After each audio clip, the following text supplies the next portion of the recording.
everything, stop! This isn't The Devil and Daniel Mouse. This is a film about how we made The Devil and Daniel Mouse. Actually, it was easy.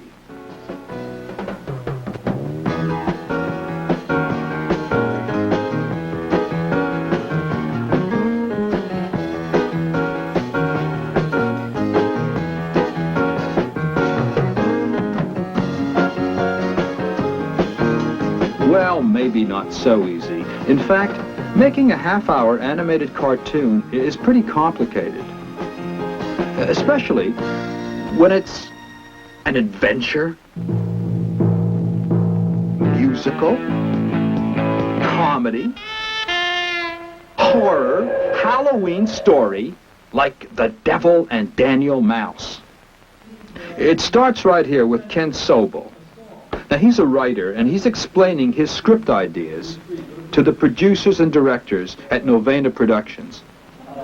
Earlier, either the one where she meets him back there or back in the first act, you know, a sort of reprise of her, one of her numbers in the medley. Okay, look, the point is that it's got to work in terms of the music at the end. The song has to be the thing that convinces everybody that the thing works. So you've got this, the devil, the henchman, all the people that the devil has brought up, you know, to try the case. Now they have to be convinced by the song, by the music, that the music is so strong and then they feel it so much that this becomes the thing that causes them to change. Ken, you know what song it should be that we reprieve? It's the very first one, the one in the first club, the folk song, where they get thrown out of the club. They get fired. They get fired, right, because it's like one of their own songs. And so it should, you know, it would give strength to their situation. While Ken goes off to write the script, Clive Smith and Frank Nesson worry about what the character should look like. Maybe coming into something, you know, something like this, I don't know. Yeah, well, maybe I think he's too horrific for most of the thing. I think he's got to be smoother and suaver, you know. You know. He's really got to be the cool producer. That, in case you can't guess, is the devil in The Devil and Daniel Mouse. Over a series of scenes. Clive and Frank are drawing a model sheet to show the animators how to draw the devil. Now, when the script's finished, Clive and Frank start the next step, storyboarding, which means turning the words in the script into pencil sketches for the animators. It comes up from the background and passes right past her. How about if she crawls out of this frame and we cut and she crawls over the log and we look out through the thicket? With her in the foreground? Yeah, and we see the rhino run past. Meanwhile, John Sebastian's writing and recording the music. After all, this is a musical too. Very vulnerable at the beginning and builds in strength. Okay. Let's do a take.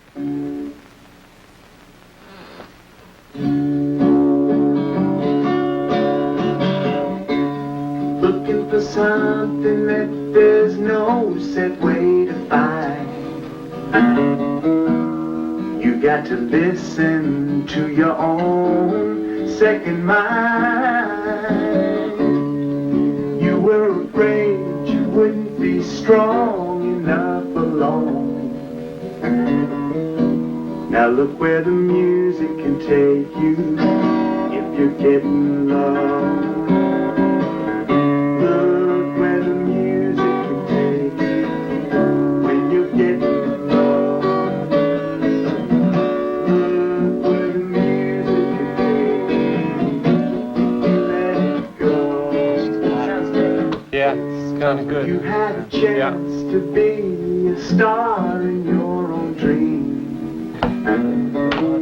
And the actors are recording their parts. This is the biggest thing ever to hit rock!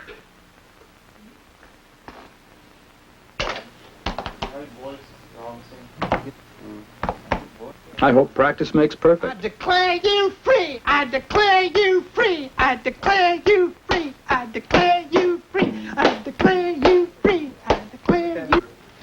After the recording session, Roger Matussi breaks each part of the sound down into syllables because the cartoon characters have to move their mouths to fit the words.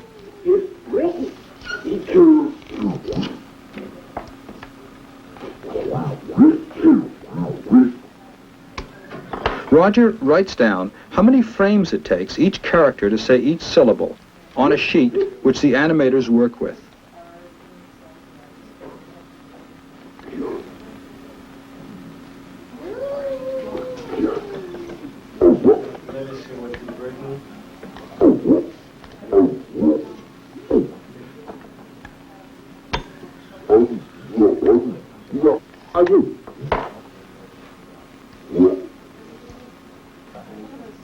Meanwhile, Frank explains the storyboard to a layout person. We open on the bare ground, as it were, right?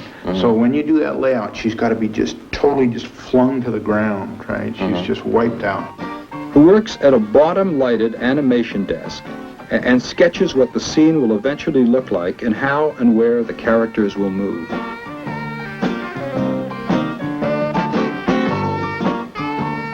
This is called a layout.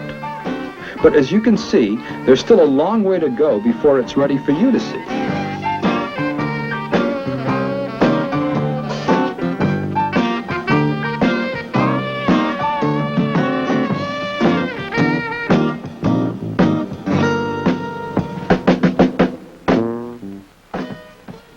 Clive's going over a scene with an animator, John Silvestri, who's going to draw the action. Now, as the director, one of Clive's jobs is to help the animator interpret the action and act out the script. Down by the tree, and he's just very relaxed, and he should maybe bang his knee or something. Right. You know, like, no, he's not going to take Okay, what about this? Now, since the no is the big point of the scene, what Right. he should be doing is he's sitting down, Right. and he's trying to comfort Jan. Right. Meanwhile, Jan's on the other side, and she's Right, kind of she's like just a mess. she's She's looking a around, and fucking mess. she's just covering up. He puts his hand to kind of just comfort her, and then all of a sudden he realizes he has to take charge. So he says, "No, he can't have you. I won't let him." Now, John's drawing what they just talked about.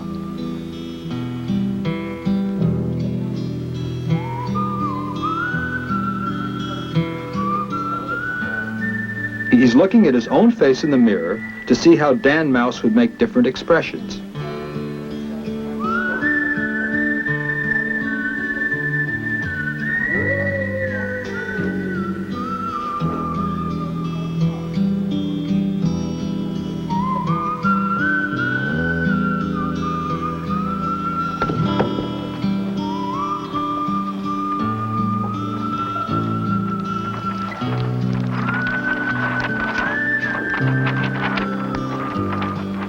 Now they're looking at the animation in a rough form to see what else needs doing.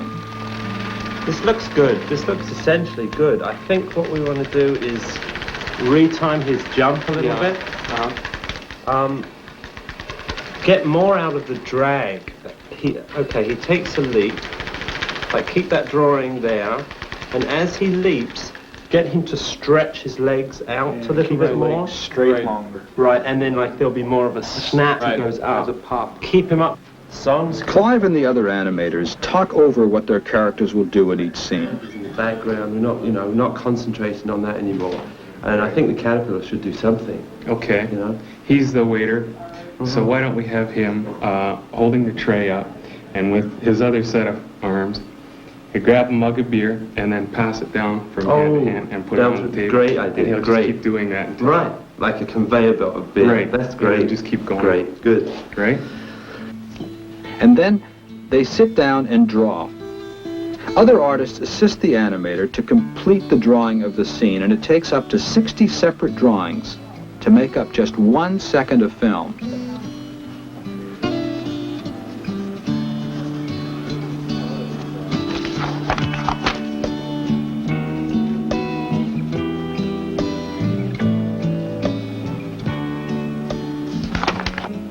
The announcing himself as being the judge, very proud. Right. So it goes something like, Judge Weasel presiding. That's great, that's good.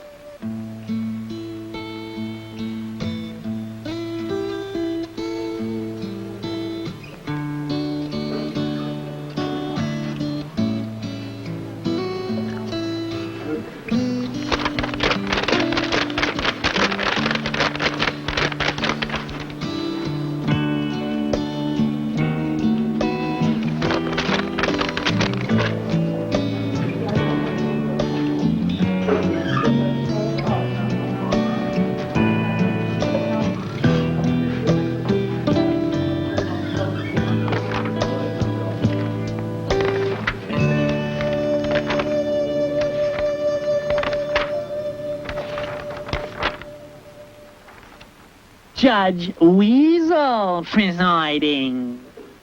The background artists are hard at work, and Clive helps them to interpret the various moods of the film through detailed use of color.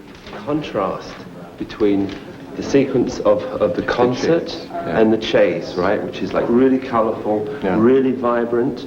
This is a point where Jan has realized that she has no friends left, very gray, very depressing, and we come out of that into the sequence in the woods where she meets Dan for the first time. Very melancholy, very blue. And I guess this is the key? This is a key scene, yes, yes. We'll play her as play them both as a reverse silhouette. There'll be light against a very deep background, very dark in the center, going back into the forest. Right. Very deep blue. So this becomes a very crucial scene to be contrasted with the excitement that's gone before it. That's Louis Cravagna and Olena Cassian. They create the backgrounds that help bring the film to life.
When they finish the backgrounds, they put on a red dot.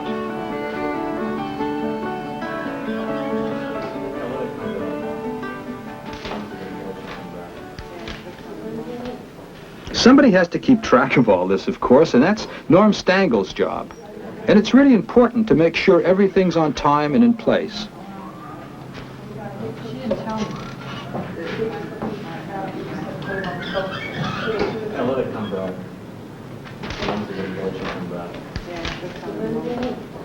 Some of those are painted cells and I just guess we kept them together in one suite. Now the animators have finished, and their drawings are copied onto cell paper, which are clear plastic sheets. which have to have color added to them. Or to put it simply, they have to be painted.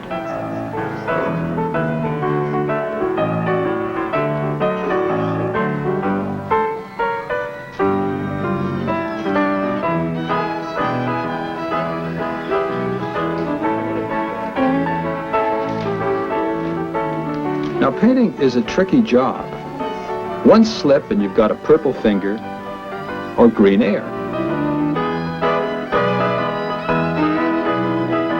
The color models which are prepared before the painting begins are the blueprints for the painters.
After painting everything, the backgrounds and cells, and there are over 40,000 of them, go to the checker, who, and you'll never guess, checks them all out to see no one has made any mistakes along the line.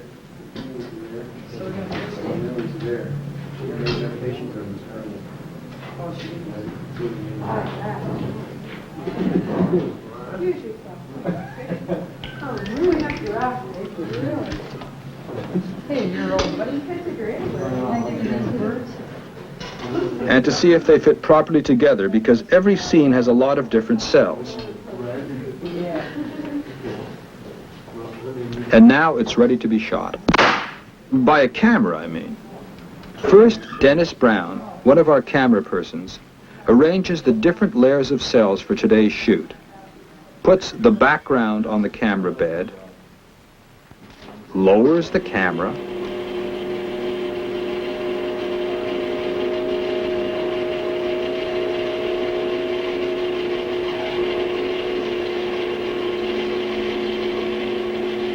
sets the cells,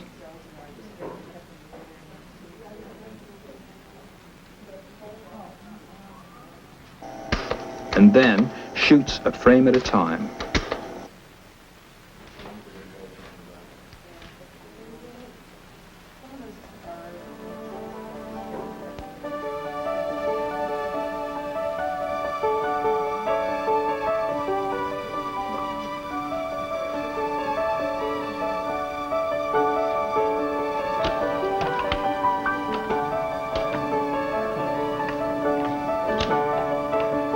Then, the toughest checkers of all. Clive and Frank take a look.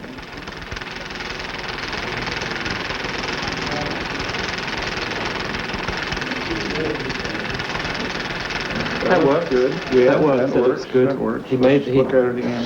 Yeah. Run it back.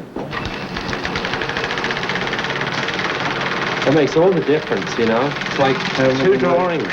They liked it. Looks like he's pushing It's off done. the ground now. Except for putting the music and talking and sound effects and all the other scenes together. And once they've done that, you've got the Devil and Daniel Mouse. Second mind, you were afraid you wouldn't be strong enough alone. Now look where the music can take you if you let it go. Look where the music can take you when you're getting low. Look where the music can take you if you let it go. You had a chance to be a star in your own dream. Now you find that reality is better than it seems. You sold your soul for some rock and roll, but don't you see? Nothing beats inspiration and See, I told you it was easy. Look where the music can take you when you're getting low. Look where the music can take you if you let it go. Look where the music can take you when you're